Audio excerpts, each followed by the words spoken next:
കാലഘട്ടത്തിൽ ബ്രിട്ടീഷുകാരനോട് പടപൊരുതിയ ഏറനാടൻ മണ്ണ്. മുസ്ലിം ലീഗ് പ്രസ്ഥാനം ഏത് പ്രതിസന്ധിയിലും ഏത് കാലഘട്ടത്തിലും അജയ്യമായി നിന്ന ഒരു പ്രസ്ഥാനം. മുസ്ലിം യൂത്ത് ലീഗിന്റെ നേതാക്കന്മാര് മതമില്ലാത്ത ജീവൻ എന്ന പാഠപുസ്തകം അതിനെതിരായിട്ടുള്ള ഒരു ക്ലസ്റ്റർ സമരം, ഉപരോധ സമരം വരെ നടത്തിയപ്പോൾ പാവപ്പെട്ട മുസ്ലിം യൂത്ത് ലീഗിന്റെ പ്രവർത്തകന്മാരെ ഒരു അധ്യാപകൻ ഹൃദയസ്തംഭനം മൂലം മരണപ്പെട്ട ആ കാര്യത്തിൽ പോലും 19 മുസ്ലിം യൂത്ത് ലീഗിന്റെ പ്രവർത്തകന്മാരെ കള്ളക്കേസിൽ കുടുക്കി കൊലക്കേസിൽ പ്രതിയാക്കിയപ്പോഴും ആ പാർട്ടി പ്രവർത്തകന്മാരുടെ പിന്നിൽ അടിയുറച്ചു നിൽക്കുകയും ആ കേസ് ഭംഗിയായി കൈകാര്യം ചെയ്ത് അവരെയൊക്കെ നിരപരാധികളായി സമൂഹത്തിന്റെ മുന്നിൽ കാണിച്ചു കൊടുക്കുകയും ചെയ്ത ഒരു മണ്ണാണ് ഏറനാട് നിയോജക മണ്ഡലം. ഇവിടെ മുസ്ലിം ലീഗും യൂത്ത് ലീഗും MSFും ഒക്കെ മുസ്ലിം ലീഗ് പ്രസ്ഥാനത്തിന് ഒരു പ്രതിസന്ധി വന്നാൽ, ഒരു പ്രശ്നം വന്നാൽ അതിനെ നേരിടാനുള്ള കെൽപ്പും പ്രാപ്തിയുമുള്ള പ്രവർത്തകന്മാരാണ് ഈ മണ്ണിൽ ഉള്ളത് എന്ന് കൂടി പറയാൻ ഞാൻ ആഗ്രഹിക്കാം. ഇവിടെ ഈ മുദ്രാവാക്യം തന്നെ നമുക്കറിയാം, മതേതര കേരളം വർഗീയതക്കെതിരെയാണ്. എനിക്ക് BJPക്കാരോടും RSSകാരോടും അത് പച്ചയിലൊന്നും പറയാൻ സംഗതി നടക്കില്ല. കാരണം എന്താ വെച്ചാൽ എല്ലാവരും ഇങ്ങനെ ഉരുട്ടി പറയാണ്, അത് പറയാൻ പറ്റില്ല. ഇതിൻ്റെ ഇടയിൽ നമ്മൾ അരീക്കോട് IT പാർക്ക് കൊണ്ടുവരുന്നതിനെതിരായിട്ട് വിശ്വ പരിശുദ്ധരും ഹിന്ദു ഐക്യവേദി അവിടെ ഒരു പ്രകടനം നടത്തി. IT പാർക്കിന് ഈ പറഞ്ഞ ആൾക്കാരെ കുറേശ്ശാളെ സ്ഥലങ്ങളൊന്നും എടുക്കില്ല. അത് നാട്ടുകാർ 53 ആൾക്കാർ 39 ഏക്കർ സ്ഥലം തരുന്നതിനാണ് നമ്മൾ അവിടെ നടത്തുന്നത്. അന്ന് അവിടെ കളക്ടർ വന്ന് സ്ഥലം നടക്കാൻ പോയപ്പോൾ ഇവർ വൈകുന്നേരം ഒരു പ്രകടനം ചുട്ടുകൊല്ലും ആരെ MLA ഇന്നേയും എൻ്റെ മക്കളെ എങ്ങൾ നടക്കും, അല്ലാതെ ഭൂമി കൂടെ നിങ്ങൾ നടക്കൂല, ആ ഓർമ്മകൾക്ക് ഉണ്ടായിക്കൂടെ. ഇത് എവിടെയാണ് നിങ്ങൾ മനസ്സിലാക്കണം. നിങ്ങൾക്ക് ആ ഗുജറാത്തിൽ കുറച്ച് ഞങ്ങളെ പാവപ്പെട്ട സമുദായത്തിനെ അങ്ങനെ ചുട്ടുകൊന്നൊക്കെ പൂതി ഉണ്ടെങ്കിൽ മേലാൽ ഞാൻ പറയണ നാവ് ഞങ്ങൾ അറിയുന്ന കാര്യങ്ങൾക്ക് മറക്കണ്ട.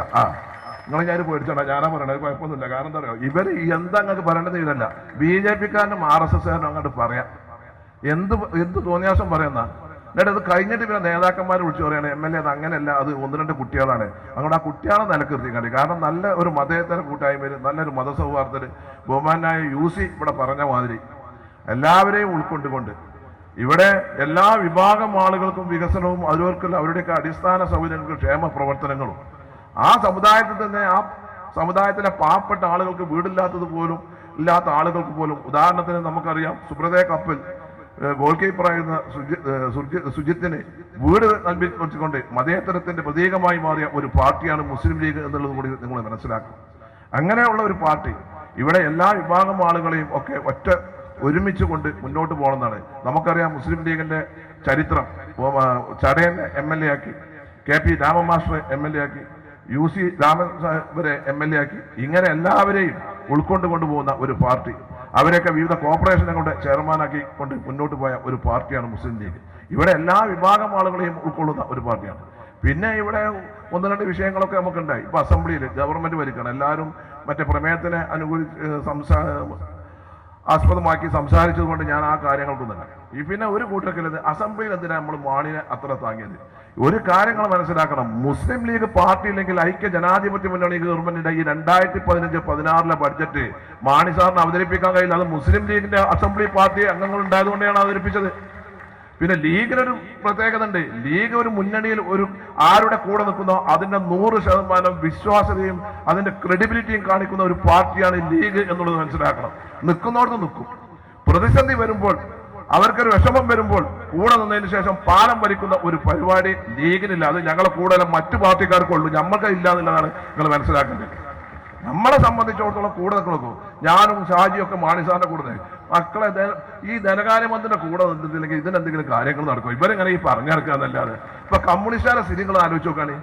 അങ്ങോട്ടും പേജ് അങ്ങോട്ടും പേജ്. ഒരു പാർട്ടി മാർക്സിസ്റ്റുകാരെ സംബന്ധിച്ചിടത്തോളം നിങ്ങൾ ആലോചിക്കുക, ഒരു ബഡ്ജറ്റ് സാധാരണ പമ്പര വിട്ടിത്താണ് ചെയ്തത്. കാരണം ബഡ്ജറ്റ് അവതരിപ്പിക്കാൻ സമ്മതിക്കില്ല എന്നാണ്. എന്നാ പിന്നെ ബഡ്ജറ്റ് അവതരിപ്പിച്ചു, പിന്നെ ആ ബഡ്ജറ്റ് അംഗീകരിക്കില്ല.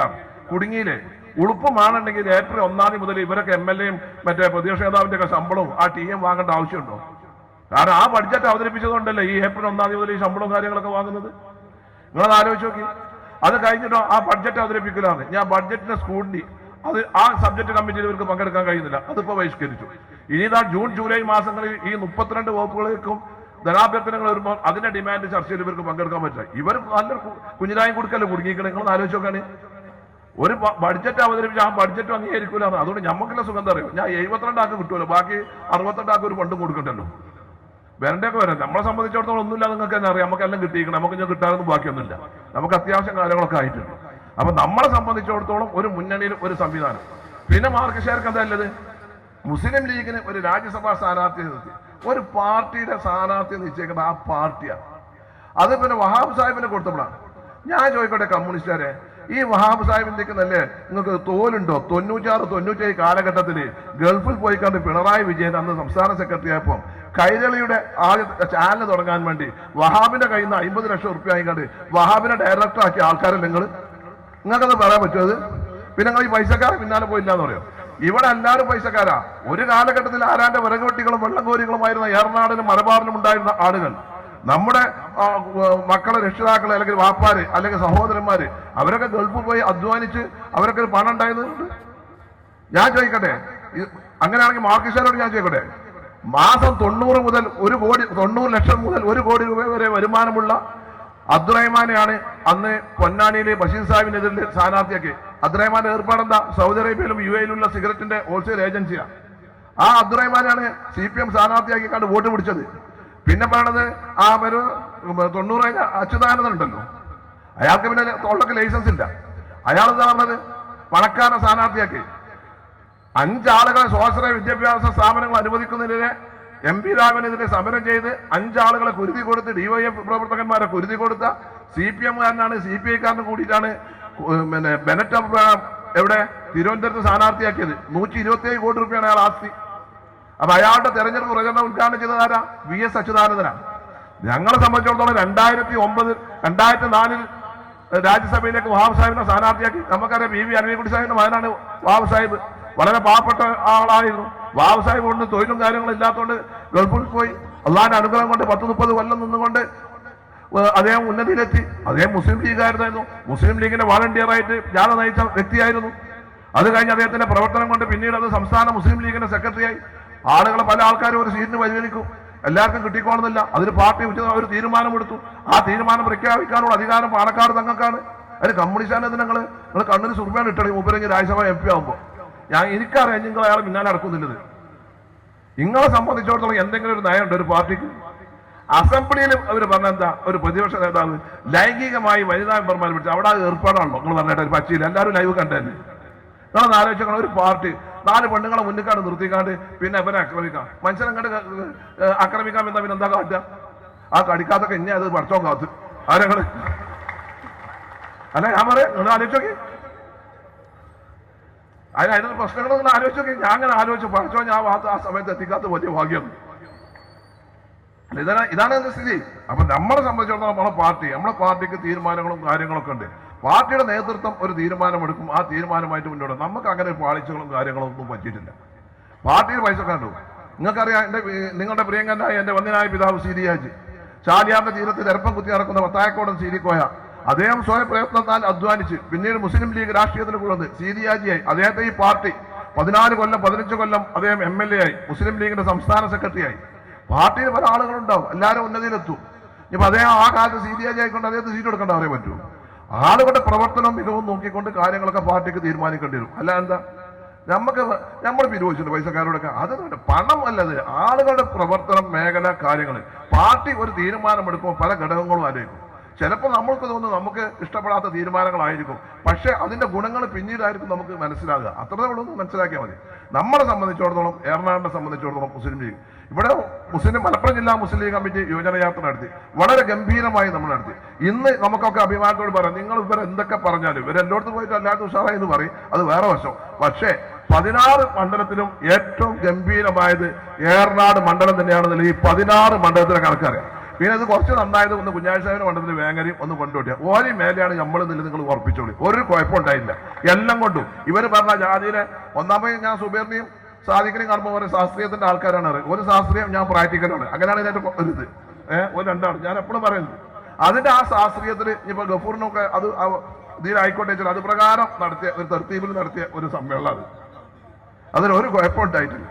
അപ്പൊ നിങ്ങൾ വളരെ ഉഷാറാണ്. നമ്മളെ സംബന്ധിച്ചിടത്തോളം ഗവൺമെന്റ് ഒരുപാട് നേട്ടങ്ങൾ ഉണ്ടാക്കി.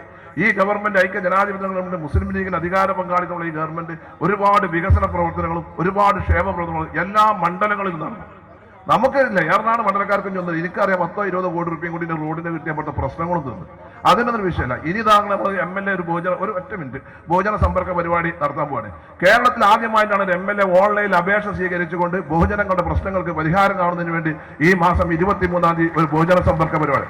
ആ പരിപാടിയിൽ കേരളത്തിൽ ആദ്യമായി അപേക്ഷിക്കുന്ന എല്ലാ വികലാംഗർക്കും സൗജന്യമായി 65,000 രൂപ വിലയുള്ള മുച്ചക്ര സ്കൂട്ടർ ഗവൺമെന്റിന്റെ ധനസഹായമില്ലാതെ ഞാൻ തന്നെ മുൻകൈ എടുത്തുകൊണ്ട് എന്റെ സുഹൃത്തുക്കളിൽ നിന്ന് പണം കളക്ട് ചെയ്തുകൊണ്ട് 100 ആൾക്ക് 65 ലക്ഷം രൂപ ചെലവിൽ നമ്മുടെ മണ്ഡലത്തിൽ അപേക്ഷിക്കുന്ന അർഹരായ എല്ലാ വികലാംഗർക്കും മുച്ചക്രം കൊടുക്കുന്നത് ഈ 23-ാം തീയതിയാണ്.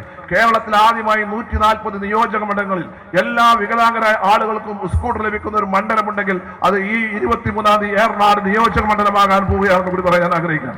അതുപോലെ തന്നെ ചികിത്സ ധനസഹായങ്ങളും മറ്റു കാര്യങ്ങളൊക്കെ അന്ന് നമ്മൾ കൊടുക്കുന്നുണ്ട്.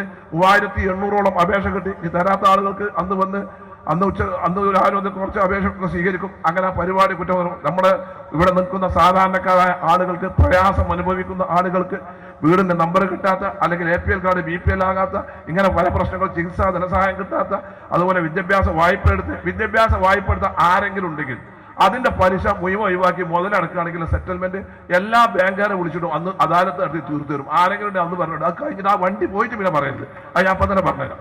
അതിനൊക്കെ നമുക്ക് എല്ലാ നാഷണലൈസ്ഡ് ബാങ്കുകാരും വിളിച്ചിട്ടുണ്ട്. എല്ലാവരും നമ്മളെ ഈ ജനസമ്പർക്ക പരിപാടിക്ക് സഹായിക്കുന്നുണ്ട്. സാധാരണക്കാരന്റെ പ്രശ്നങ്ങൾക്ക്, ആളുകൾ കഷ്ടത അനുഭവിക്കുന്ന നമ്മുടെ സമൂഹത്തിലെ ആളുകൾക്ക്, എല്ലാ വിഭാഗം ആളുകൾക്ക് അവരുടെ ക്ഷേമത്തിന്, ഒരു പ്രയാസങ്ങൾക്ക് ഒരു അറുതി വരുത്തുക എന്നുള്ളതാണ് നമ്മൾ ഈ ജനസമ്പർക്ക പരിപാടി ഉദ്ദേശിക്കുന്നത്. അതുമായി നിങ്ങൾ എല്ലാവരും സഹകരിക്കണമെന്നും ഈ പരിപാടി ഗംഭീരമാക്കിയ നിങ്ങൾ എല്ലാവരെയും ഒരിക്കൽ കൂടി അഭിനന്ദിച്ചുകൊണ്ട് ഈ ജാഗ്രതക്ക് നേതൃത്വം നൽകുക. ഈ ജാഥ ഇങ്ങനെ ഈ കാലഘട്ടത്തിനനുസരിച്ചുകൊണ്ട് വർഗീയതയ്ക്കെതിരെ മതേതര കേരളം എന്ന മുദ്രാവാക്യം ഉയർത്തി പിടിച്ചുകൊണ്ട് ഇങ്ങനെ ഒരു ജാഥ നടത്താൻ മുന്നോട്ട് വന്ന സംസ്ഥാന മുസ്ലിം യൂത്ത് ലീഗിന്റെ പ്രസിഡന്റ്, സെക്രട്ടറി, അവരുടെ സഹഭാരവാഹികൾ എല്ലാവരെയും അഭിനന്ദിച്ചുകൊണ്ട് ഈ എല്ലാവർക്കും എല്ലാവിധ അഭിവാദ്യങ്ങൾ അർപ്പിച്ചുകൊണ്ട് ഞാൻ വാക്കുകൾ അവസാനിപ്പിക്കും.